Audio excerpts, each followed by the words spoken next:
ngaji bareng ya. Terus ini bukan acara diskusi tapi acara apa? Ngaji. Saya mau ngaji tentang ayat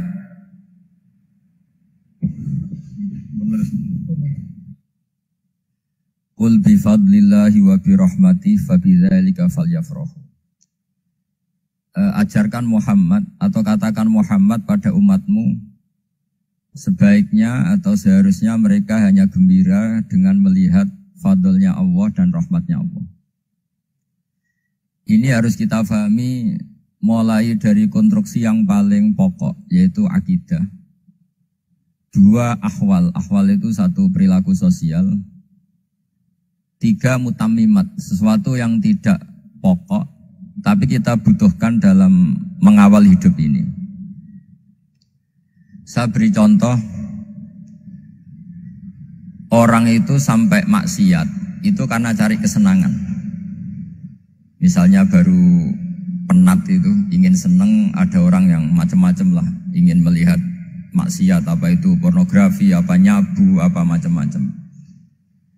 Itu sebetulnya agama punya konsep yang luar biasa, yaitu seharusnya seseorang itu gembira dengan ketaatan. Lalu pertanyaannya caranya gembira gimana? Gembira itu mudah. Jadi misalnya kamu sujud sama Allah Subhanahu wa taala.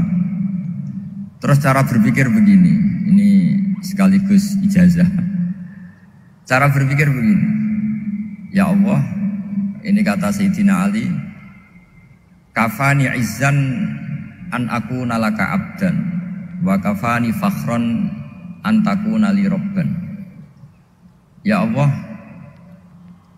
betapa sialnya saya andaikan saya jadi budak dari makhluk yang sama. Misalnya sampean itu seorang kiai atau rektor atau doktor atau orang terpelajar, kemudian kamu jadi budak atau hamba dari makhluk yang setara. Betapa hinanya saya. Maka kata Sayyidina Ali, ya Allah, saya ini cukup bahagia, cukup bangga karena jadi budak, jadi hamba dari zat yang super atau yang maha super. Gini kok Allah Subhanahu wa ta'ala. Sehingga ada kebahagiaan yang luar biasa karena menjadi hambanya Allah Subhanahu wa ta'ala. Setelah bangga dengan jadi hambanya Allah, maka kita akan malu. Malu misalnya kok saya bahagia itu nunggu melihat pornografi, melihat maksiat. Itu terus menjadi malu. Kenapa saya bisa didikte oleh hal-hal seremeh itu? Ya, kita malu karena didikte oleh hal-hal yang seremeh itu. Karena kita didikte oleh nafsu. Jadi izzatun nafsi, satu harga diri seseorang itu harus dihidupkan untuk hanya tunduk kepada Allah Subhanahu wa ta'ala. Sehingga Nabi itu melatih satu logika tarkul ma'asi. Nabi itu dulu ketika ada seorang pemuda yang, ya karena mungkin pemuda ya, dia itu mau masuk Islam, tapi uniknya kata pemuda tadi, saya masuk Islam tapi asal dibolehkan bebas zina. Jadinya agak sableng gitu. Jadi mau masuk Islam syaratnya dibolehkan apa? Zina atau free sex gitu. Karena orangnya agak hiper. Itu Nabi tidak langsung mengancam dengan neraka enggak. Ketika mau pamit gitu semua sahabat melarang. Mah itu jangan, kamu jangan sowan Nabi. Itu permintaan yang enggak masuk akal kan? Setelah lama ditahan terjadi kegaduhan di masjid. Nabi dengar itu ada apa itu? Itu ada pemuda yang mau masuk Islam tapi yasta'dzinuhu fi zina, tapi mereka minta izin ke Nabi untuk tetap boleh zina. Kata Nabi, pemuda itu suruh masuk, suruh menghadap saya. Ketika menghadap Nabi, saya ulang lagi, ketika menghadap Nabi, Nabi mengajarinya itu luar biasa. Nabi tidak langsung mengancam dengan neraka atau dengan azab itu enggak, tapi kata Nabi, atuhibbuhu li ummik.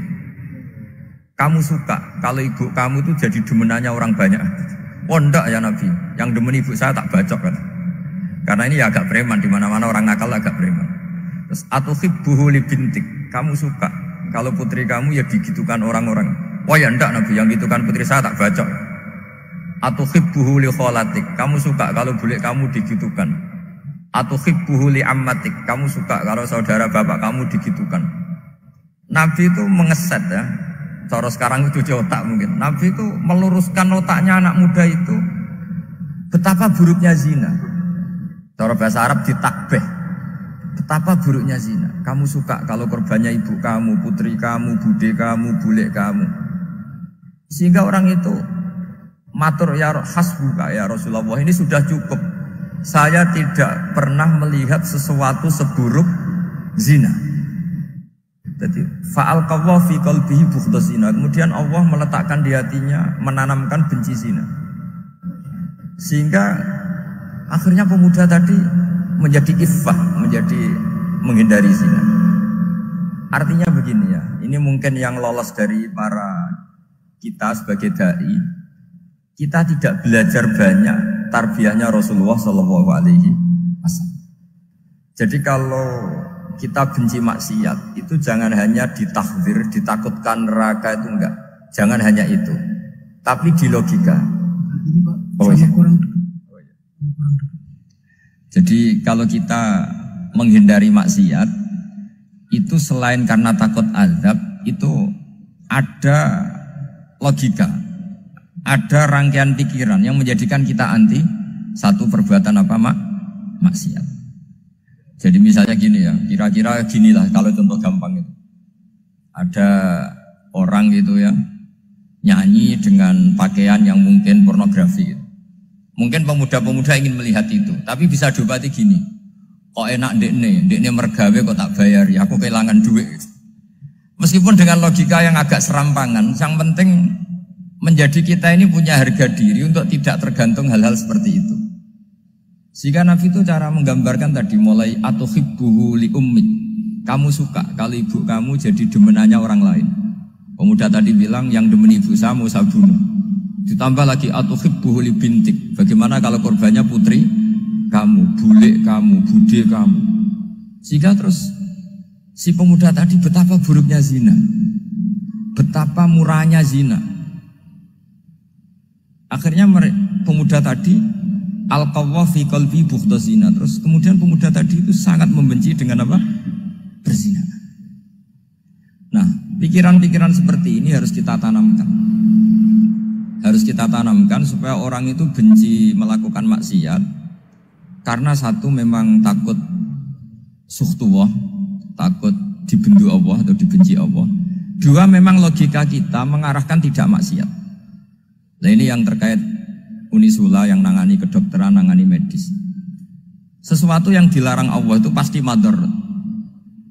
Maka untuk melarang seseorang bergantung sama narkoba misalnya atau hal-hal yang bahaya pada fisik, itu satu tentu bagi ahlullah, tentu karena takut Allah.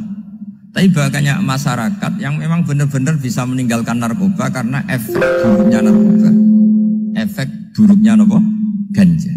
Itu kita tanamkan sedemikian rupa bahwa itu mengakibatkan sakau, mengakibatkan tidak sadarkan diri, mengakibatkan kebangkrutan ekonomi macam-macam.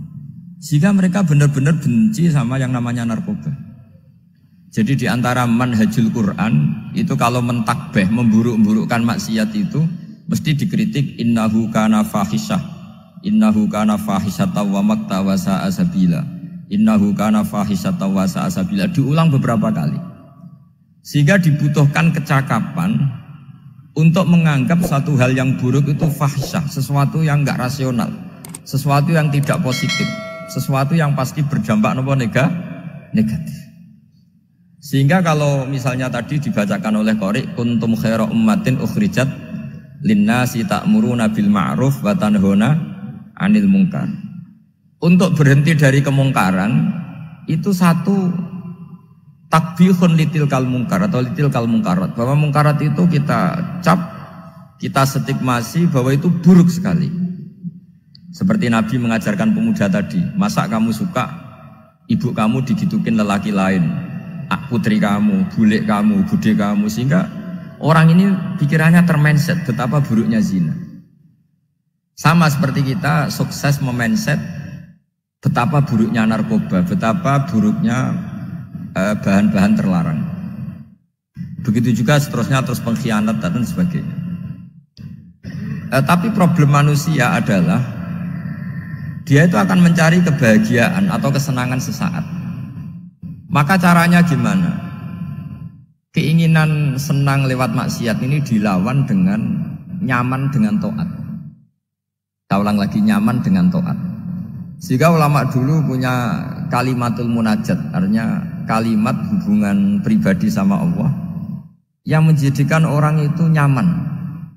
Dan ini yang diajarkan kitab-kitab tasawuf. Kitab tasawuf itu sukses mengajarkan melihat alam raya ini semuanya nyaman, termasuk yang mengecewakan. Itu dianggap nyaman.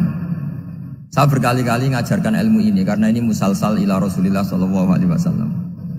Itu pernah suatu saat Imam Ahmad itu dipanggil sama tetangganya, anak muda. Tentu Imam Ahmad ini orang yang sangat soleh, sangat waroi, sangat tunduk sama perintahnya Allah dan Rasul. Pemuda tadi manggil, ya Ahmad, datang ke rumah saya. Imam Ahmad datang. Setelah sampai ke pemuda tadi, sudah pulang lagi, saya tidak butuh kamu. Pulang lagi. Setelah sampai rumah dipanggil lagi, ya Ahmad, datang lagi. Datang lagi. Oh, saya tidak jadi butuh, pulang lagi. Sampai 3 kali. Dan itu perangai ekspresi Imam Ahmad itu atau ulama lain yang sesoleh beliau itu nyaman, indah. Beliau tetap senyum-senyum nyaman itu. Beliau tidak tersinggung, tidak terprovokasi, pokoknya tidak tersinggung, kelihatan nyaman. Lama-lama pemuda ini terus tanya, ya Ahmad, kamu saya perlakukan seperti ini kok tidak tersinggung? Kamu senyum-senyum saja, happy-happy saja. Jawabnya Imam Ahmad itu unik. Wahai pemuda, saya kamu panggil itu senang sekali. Karena kata Nabi, kalau kamu iman dengan Allah dan Rasul, maka hormatilah tetangga. Jadi saya senang. Karena nuruti perintah Allah untuk menghormati tetangga. Jadi tidak ada urusannya dengan kamu. Kagetnya kayak apa?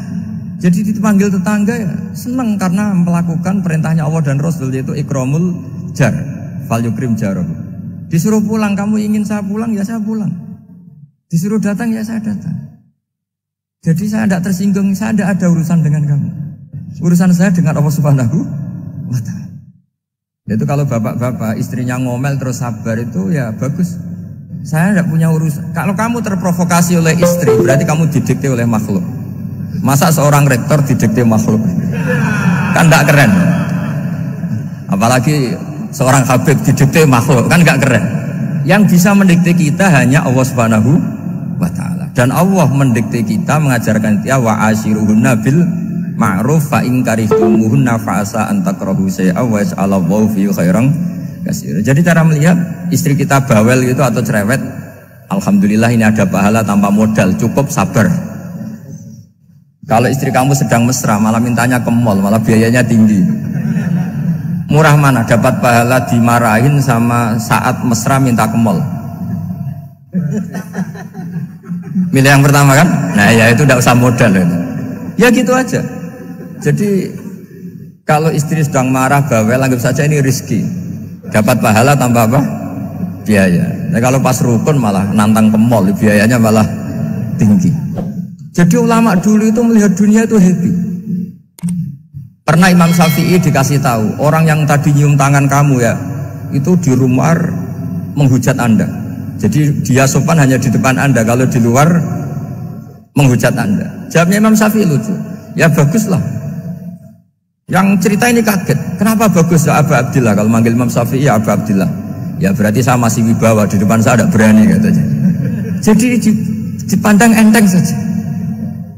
Jadi kalau kamu di depan kamu istri kamu tidak berani belanja, tidak ada kamu belanja banyak, anggap saja Anda wibawa. Jadi enteng saja. Pernah Imam Syafi'i dikasih tahu, separuh dari kampung Anda itu nggak suka kamu. Ya baguslah. Kenapa? Oh nak rukun malah bakal utang katanya gitu. Kira-kira yang utang itu yang rukun apa yang neng-nengan? Yang rukun. Jadi enteng saja mungkin. Masyhur itu makalahnya Imam Syafi'i. Waman asa'a ilaika faqad atlaqaka. Orang yang berbuat buruk sama kamu berarti membebaskan kamu. Kalau saya sedang nenengan sama Habib Hasan Toha Putra, beliau naik Alphard nggak nawarin saya sah karena baru nenengan. Tapi kalau sedang rukun malah harus Repot mana? Rukun sama tidak rukun? Repot rukun sebetulnya. Jadi Imam Syafi'i itu happy saja. Kalau sedang rukun sama tetangga ya dianggap rukun itu satu kenikmatan. Sedang nggak rukun ya dianggap satu kenikmatan. Jadi orang dulu itu serilek itu melihat dunia. Kalau kita kan enggak, ego. Wah saya ini suami kok dimarahin istri. Wah ini egonya bangkit. Padahal egonya bangkit itu ada kebodohan di situ. Yaitu seorang rektor didikte seorang istri, seorang makhluk. Apalagi kalau Anda daftar wali itu tidak akan jadi wali. Ini wali kok tunduk sama makhluk. Karena didikte apa? Makhluk. Maka Imam Ahmad ketika tetangganya bully gitu ya santai saja, beliau happy. Ketika pemuda tadi eskal janggal, kenapa kamu nggak tersinggung ya Ahmad? Memangnya saya harus tersinggung gimana? Kan tak panggil tidak jadi, tak panggil tidak jadi. Hei pemuda, saya ini tidak punya urusan dengan kamu. Saya nuruti kamu karena perintahnya Allah. Saya senang melakukan perintah Allah, harus berbaik sama kamu. Sampai 3 kali. Jadi kebahagiaan ini pula yang harus kita latih dalam melakukan ketaatan. Tapi kalau kita sudah tidak bahagia dengan taat itu bahaya sekali.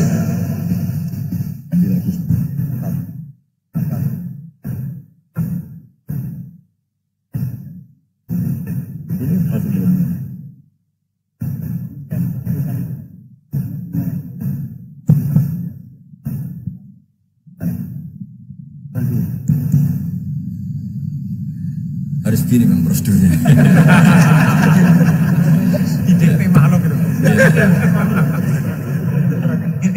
Gimana? Di DP panitia. Oh yang mana? Baik bagus ini. Anut saja.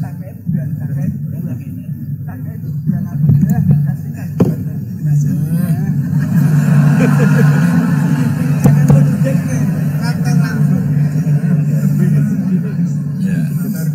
Sudah, ini sudah bisa. Oh, ya, sudah, ini sudah benar. Untungnya kiainya latihan jadi wali, jadi gak tersinggung. Kalau ndak ini sudah masalah ini. Paling ndak kan baru ngajarkan gitu, masa ada bisa meraktekkan gitu. Jadi pura-pura soleh.